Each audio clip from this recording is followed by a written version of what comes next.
येऊरच्या पायथ्याशी असलेल्या सुमारे 193 एकर जमिनीच्या बदल्यात खासगी कंपनीला तब्बल 2,800 कोटी रुपयांचा TDR देण्याच्या प्रक्रियेत मोठा भ्रष्टाचार झाल्याचा गंभीर आरोप डॉ. जितेंद्र आव्हाड यांनी केला आहे.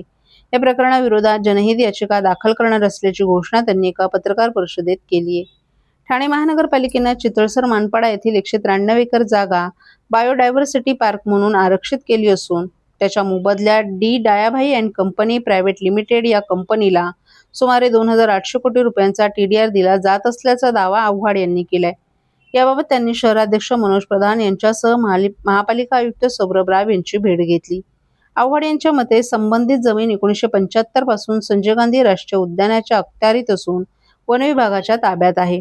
1982 मध्ये महाराष्ट्र महसूल न्यायाधिकरणाने ही जमीन कंपनीला देण्यास नकार दिला होता. मात्र 2017 मध्ये हा निर्णय फिरवण्यात आल्याचा आरोपही त्यांनी केलाय. सुरुवातीला कंपनीने जमीन नको असल्याचं पत्र दिलं असतानाही नंतर त्यांनाच मालकी हक्क बहाल करण्यात आल्याचा सवालही त्यांनी उपस्थित केलाय. याशिवाय पर्यावरण संवेदनशील क्षेत्रात मोडणाऱ्याच्या जमिनीवर ठाणे महापालिकेनं उद्यानाचं आरक्षण टाकून TDR देण्याची प्रक्रिया सुरू केली आहे. केंद्रीय पर्यावरण, वन आणि हवामान बदल मंत्रालयाची पूर्व परवानगी न घेता ही प्रक्रिया राबवली जात असल्याचा आरोपही आव्हाड यांनी केलाय. या संपूर्ण प्रकरणात वन विभाग, काही वरिष्ठ अधिकारी तसंच राज्य शासनाच्या संबंधित विभागांच्या भूमिकेवर प्रश्नचिन्ह उपस्थित करत आव्हाड यांनी संगनमत आणि आर्थिक गैरव्यवहाराचा संशय व्यक्त केलाय. तसंच वन खाते मंत्री गणेश नाईक यांनी या प्रकरणावर मौन का बाळगलं आहे असा सवालही त्यांनी केलाय. दरम्यान या आरोपांवर संबंधित कंपनी, वन विभाग किंवा राज्य शासनाची अधिकृत प्रतिक्रिया अद्याप समोर आली नाही. ठाणे महापालिकेकडे तिजोरीमध्ये खडखडाट आहे. मात्र TDR साठी 2800 कोटी जे आहेत त्या 28 कोटींचा भ्रष्टाचार महापालिकेकडून. महापालिका आणि वन खातं असं कंबाईंड आहे. तेरी भी चूप मेरी भी चूप. पण या भ्रष्टाचारामागे सर्वात मोठी भूमिका ही वन खात्याची आहे. आम्हाला मुख्यमंत्र्यांना विचारायचंय की आपण डोळे मिटून गप्प बसणार आहात का? आपल्या कानावरती हे सगळं येत असताना सर्वोच्च न्यायालयात म्हणजे ही लढाई गेली 1975 पासून दायाबाई विरुद्ध वन खातं असताना आज 50 वर्षानंतर जेव्हा निकाल येत आहेत तेव्हा वन खातं सर्वोच्च न्यायालयात का गेलं नाही? हा, सर्वोच्च न्यायालय वन खात्याला ठरलं असतं तर आम्ही समजलं असतो, पण जायचंच नाही. याचा अर्थ तू भी ले मैं भी लेता हूं, सब मिलके बांट के खाएंगे. सर, विधिमंडळाच्या पटलावरती त्यांनी म्हटलं होतं, पटलावरचा रेकॉर्डवरचा. नाही, माझीही अशी भावना आहे की एवढा मोठा भ्रष्टाचार उघड्या डोळ्याने गणेश नाईक बघणार नाहीत. पण गणेश नाईक शांत काय आहेत? गेले 8-10 दिवस पेपरमध्ये हे सगळं होत असताना गणेश नाईक एका शब्दानेही बोलत नाहीत. मग उघड आरोप होईल की गणेश नाईकच ह्याच्यात सामील आहेत, जो मी करत नाहीये. पण गणेश नाईकांनी मौन सोडावं. त्यांच्यावर कोणाचं प्रेशर आहे का की तुम्ही जाऊ नका सर्वोच्च न्यायालयात, उच्च न्यायालयाचा निकाल आहे तो चालू द्या, पुढे घेऊन जाऊ का? मुळात दायाबाईंनी ही जमीन मागितलीच नव्हती. मूळ दायाबाईंनी मागितलेली जमीन फक्त 24 एकर होती. मग हे सगळं पुढे कसं काय आलं?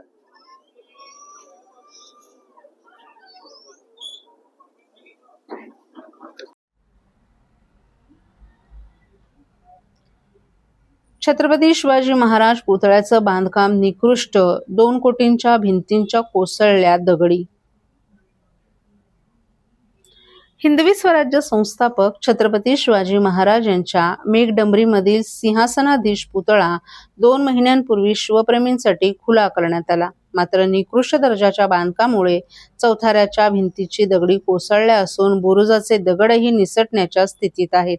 छत्रपतींच्या स्मारकामध्येही ठेकेदारानं भ्रष्टाचार केल्यानं शिवप्रेमींकडून संताप व्यक्त केला जातोय. छत्रपती शिवाजी महाराज हे महाराष्ट्राच्या शौर्याचं प्रतीक आहे. प्रत्येक व्यक्तीसाठी हे एक नाव नसून समता, प्रेरणा, आस्थेचं केंद्र आहे. महाराष्ट्रासह संपूर्ण भारताला हिंदवी स्वराज्य देणारे छत्रपती शिवाजी महाराज यांच्या मेघडंबरीमधील सिंहासनाधीश पुतळा ठाण्यातील घोडबंदर रोडवरील आनंदनगर येथे उभारण्यात आला आहे. सुमारे 2 कोटी रुपये खर्चून उभारण्यात आलेला हा पुतळा म्हणजे रायगडावरील मेघडंबरीतील सिंहासनाधीश पुतळ्याची प्रतिकृती होय. छत्रपती शिवाजी महाराजांच्या पदस्पर्शानं पावन झालेल्या ठाणे नगरीतील घोडबंदर रोड परिसरात भव्य अशा छत्रपती शिवाजी महाराजांच्या पुतळ्याची मागणी होत होती. त्यानुसार परिवहन मंत्री प्रताप सरनाईक यांच्या संकल्पनेतून आनंदनगरच्या नव्या चौकात छत्रपती शिवाजी महाराजांचा पुतळा उभारण्याचा निर्णय झाला. त्याकरिता सरनाईक यांनी विशेष निधी उपलब्ध करून दिला. किल्ले रायगडावरील छत्रपती शिवाजी महाराज यांच्या मेघडंबरीमधील सिंहासनाधीश पुतळ्याप्रमाणे पुण्यातील शिल्पकार सुभाष भरेकर आणि शिल्पकार अमित भरेकर यांनी 8.5 फुटांचा छत्रपती शिवाजी महाराज यांचा सिंहासनाधीश पुतळ्याची निर्मिती केली आहे. तसंच रायगड किल्ल्यावरील मेघडंबरीप्रमाणे 16x9 इंचाची मेघडंबरी तयार केली आहे. किल्ल्यांचे 4 बुरुजही बनवण्यात आले असून त्या बुरुजांवर 4 तोफा आणि शस्त्रधारी मावळे बसवण्यात आले. 30 मीटरच्या चौथाऱ्यावर पुतळा बसवण्यात आला आहे. छत्रपतींच्या भव्य पुतळ्याचं 6 मार्च रोजी तिथीनुसार झालेल्या शिवजयंती दिनी परिवहन मंत्री प्रताप सरनाईक, महापौर शर्मिला पिंपळकर, उपमहापौर कृष्णा पाटील यांनी लोकार्पण केले. अवघ्या 2 महिन्यात या पुतळ्याच्या चौथाऱ्याची एका बाजूने भिंत कोसळलीये. भिंतींच्या दगडी कोसळल्यात तर बुरुजाच्या भिंतींच्या दगडही पोकळ झाल्याचं दिसून येते. 2 दगडांमध्ये सिमेंट भरलं नसून ते कोसळू शकतं अशी परिस्थिती आहे. छत्रपती शिवाजी महाराज स्मारकांच्या कामाची चौकशी करून संबंधित ठेकेदारावर कारवाई करण्याची मागणी शिवप्रेमींनी केली आहे. सर्व नागरिकांना आवाहन करण्यात येत आहे की सध्या डासांमार्फत पसरणाऱ्या डेंग्यू या आजाराचा प्रसार रोखण्यासाठी प्रत्येकाने पुढील प्रमाणे कार्यवाही करावी. डेंग्यू आजार एडिस इजिप्ती हा डास चावल्याने होतो. या डासांची पैदास साचलेल्या किंवा साचवलेल्या स्वच्छ पाण्यामध्ये होते. 8 दिवसांपेक्षा जास्त दिवस पाणी उघडे व साचून राहिल्यास त्यात डास अंडी घालतात. अंड्यांच्या अळ्या तयार होऊन पुढे डास तयार होतात.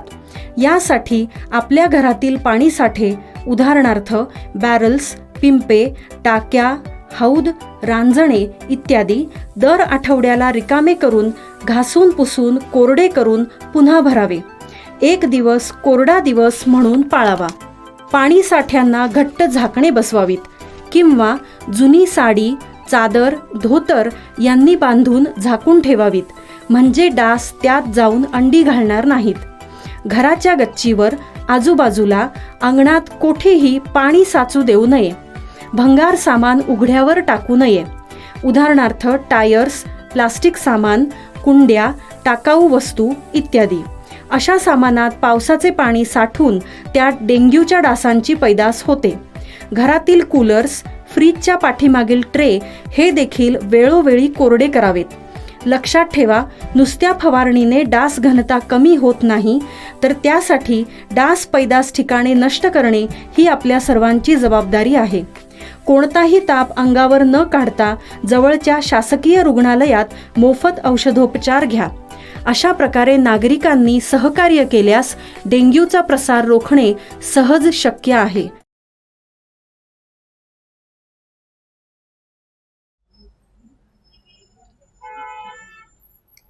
ठाण्यातील काही भागांचा पाणी पुरवठा राहणार 24 तास बंद.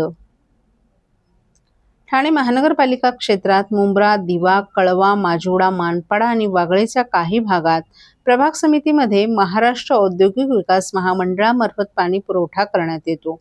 अलिनिनो आणि आयोडीच्या प्रभावामुळे समुद्र प्रवाह सक्रिय झाल्यामुळे पावसाळा लांबण्याची शक्यता आहे. याबाबत जलसंपदा विभागाबरोबर 14 मे रोजी झालेल्या आढावा बैठकीच्या निर्णयाप्रमाणे आगामी पाणी टंचाईची परिस्थिती उद्भवू नये म्हणून पाणी कपात करण्याचं ठरवण्यात आले. त्यानुसार महाराष्ट्र औद्योगिक विकास महामंडळाचे जांभूळ जलशुद्धीकरण केंद्र इथून होणारा पाणी पुरवठा गुरुवारी 4 जून रोजी दुपारी 12 वाजल्यापासून शुक्रवारी 5 जून रोजी दुपारी 12 वाजेपर्यंत एकूण 24 तास बंद राहील. शटडाऊनच्या कालावधीत ठाणे महानगरपालिकेअंतर्गत दिवा मुंब्रा प्रभाग क्रमांक 26 आणि 31 चा काही भाग वगळता कळवा प्रभाग समितीमधील सर्व भागांमध्ये आणि वागळे प्रभाग समितीमधील रुपादेवीपाडा, किसननगर नंबर 2, नेहरूनगर तसंच मानपाडा प्रभाग अंतर्गत कोलशेत, खालचा गाव येथील पाणी पुरवठा 24 तासांसाठी पूर्णपणे बंद राहील. पाणी पुरवठा सुरू झाल्यानंतर पुढील 1 ते 2 दिवस कमी दाबाने पाणी पुरवठा होणार आहे याची नागरिकांनी नोंद घ्यावी. तसंच पाणी कपातीच्या कालावधीत पाणी काटकसरीने वापरून महापालिकेस सहकार्य करावं असं आवाहन महापालिकेच्या वतीनं करण्यात आले.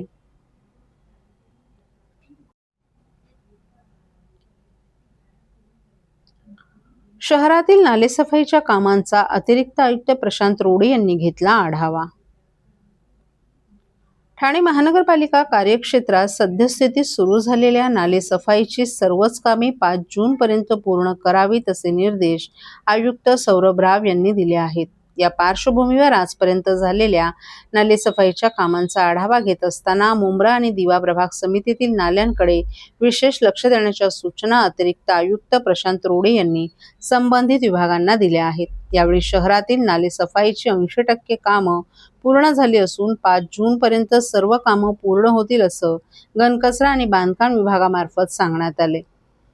ठाणे महापालिका कार्यक्षेत्रातील नालेसफाईच्या कामासाठी ज्या ठिकाणी कमी मनुष्यबळ होते त्या ठिकाणी अतिरिक्त मनुष्यबळाद्वारे युद्धपातळीवर कामं सुरू असल्याचं आरोग्य अधिकारी डॉक्टर राणी शिंदे यांनी नमूद केलं. तसंच याबरोबरच खाडीमुख, रेल्वे शेजारील कलवट साफसफाईची माहिती यावेळी देण्यात आली. नालेसफाईनंतरही काही नाल्यात डोंगराळ भागातून कचरा वाहत येत असून तो काढण्याचंही काम सुरू असल्याचं यावेळी सांगण्यात आलं. शहरातील सखल भाग तसंच काही ठिकाणी तबेले, गोठे आहेत त्या ठिकाणची पाहणी करून घ्यावी. काही ठिकाणी गोठ्यातील चारा हा नाल्यात गेल्यामुळे पाण्याचा मार्ग थांबला असल्याचंही निदर्शनास आले. या पार्श्वभूमीवर शहरात ज्या ठिकाणी तबेले, गोठे आहेत ते स्वच्छ आहेत किंवा कसे याची पाहणी करण्याच्या सूचनाही रोडे यांनी दिल्या. तसंच नालेसफाई झाल्यानंतर संबंधित विभागातील लोकप्रतिनिधींना घेऊन नाल्यांची पाहणी करावी. त्यांच्या काही सूचना असल्यास त्याची अंमलबजावणी करावी. तसंच अतिवृष्टीच्या काळात स्थानिक लोकप्रतिनिधींना संपर्कात राहावं तसंच त्यांच्या सूचनांचं पालन करावं असंही बैठकीत नमूद करण्यात आलं. ठाणे शहरात कोस्टल रोड, बुलेट ट्रेनची कामं सुरू असून या ठिकाणी देखील संबंधित सहाय्यक आयुक्त आणि कार्यकारी अभियंत्यांनी पाहणी करावी. या कामाच्या ठिकाणी जर अतिवृष्टीत पाणी साचलं तर पाणी जाण्यासाठी मार्ग आहे किंवा कसा याचा तपासणी करावी. तशा पद्धतीनं काम करून घ्यावे अशा सूचनाही आयुक्त रोडे यांनी दिल्या आहेत. प्रत्येक प्रभाग समितीतील नाल्यांची साफसफाईच्या कामांचा आढावा संबंधित सहाय्यक आयुक्तांनी पाहणी करून घ्यावा. याबाबत आवश्यक यंत्रसामुग्री, मनुष्यबळाची गरज भासल्यास त्याबाबत सहकार्य करण्याच्या सूचनाही या बैठकीत देण्यात आल्यात.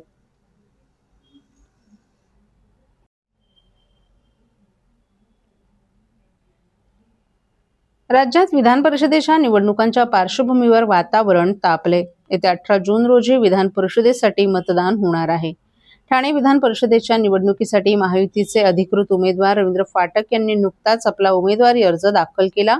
मात्र हा अर्ज दाखल करताना भाजपच्या दिग्गज नेत्यांचं तब्बल 9 आमदार गैरहजर असल्याचंही पाहायला मिळालं. त्यामुळे आता जिल्ह्यात मोठी चर्चा रंगली आहे. भाजपची ही अंतर्गत नाराजी आगामी निवडणुकीत रवींद्र फाटक यांना घातक ठरणार का अशा चर्चा राजकीय वर्तुळात रंगू लागल्यात. ठाणे जिल्ह्यात भाजपचं संख्याबळ जास्त असल्याने ही जागा भाजपला हवी होती अशी जोरदार चर्चा होती. मात्र ही जागा शिवसेनेच्या पदरात पडल्यानं भाजपच्या गोटात कमालीची नाराजी असल्याचं बोललं जाते. रवींद्र फाटक यांनी नुकताच अर्ज दाखल केला. मात्र अर्ज भरताना भाजपचे ज्येष्ठ नेते गणेश नाईक, मंत्री रवींद्र चव्हाण, आमदार संजय केळकर, मंदा म्हात्रे आणि नरेंद्र मेहता यांच्यासह 9 प्रमुख आमदारांनी पाठ फिरवल्याचं चित्रही पाहायला मिळालं. या आमदारांच्या अनुपस्थितीमुळे महायुतीमधील अंतर्गत धुसफूस चव्हाट्यावर आल्याचं चित्र निर्माण झाले. आता भाजप आमदारांच्या गैरहजेरीवर आणि नाराजीच्या चर्चांवर उमेदवार रवींद्र फाटक यांनी भाष्य केले. शिवसेना भाजप युतीचा अधिकृत उमेदवार म्हणून आपल्याला उमेदवारी देण्यात आली आहे. अर्ज भरताना दोन्ही पक्षांचे अनेक मान्यवरही उपस्थित होते. भाजपचे आमदार आज प्रत्यक्ष उपस्थित नसले तरी आपले रवींद्र चव्हाण, गणेश नाईक, नरेंद्र मेहता, संजय केळकर आणि मंदा म्हात्रे या सर्व भाजप आमदारांशी सविस्तर बोलणं झालं असल्याचंही फाटक यांनी सांगितलं. आमदार मंदा म्हात्रे आजारी असल्यानं येऊ शकल्या नाहीत तर त्यांनी आपल्याला फोनवरून शुभेच्छा दिल्यात. तर मंत्री रवींद्र चव्हाण यांनी दिल्लीला जाण्यापूर्वी आपल्याला फोन करून पूर्ण पाठिंबा दर्शवलाय. हे सर्व आमदार आपापल्या पूर्वनियोजित कामांमुळे येऊ शकले नाहीत. भाजप पक्ष आपल्या पाठीशी सक्षमपणे उभा असून महायुतीत कोणतीही नाराजी नाही असंही फाटक यांनी सांगितलं.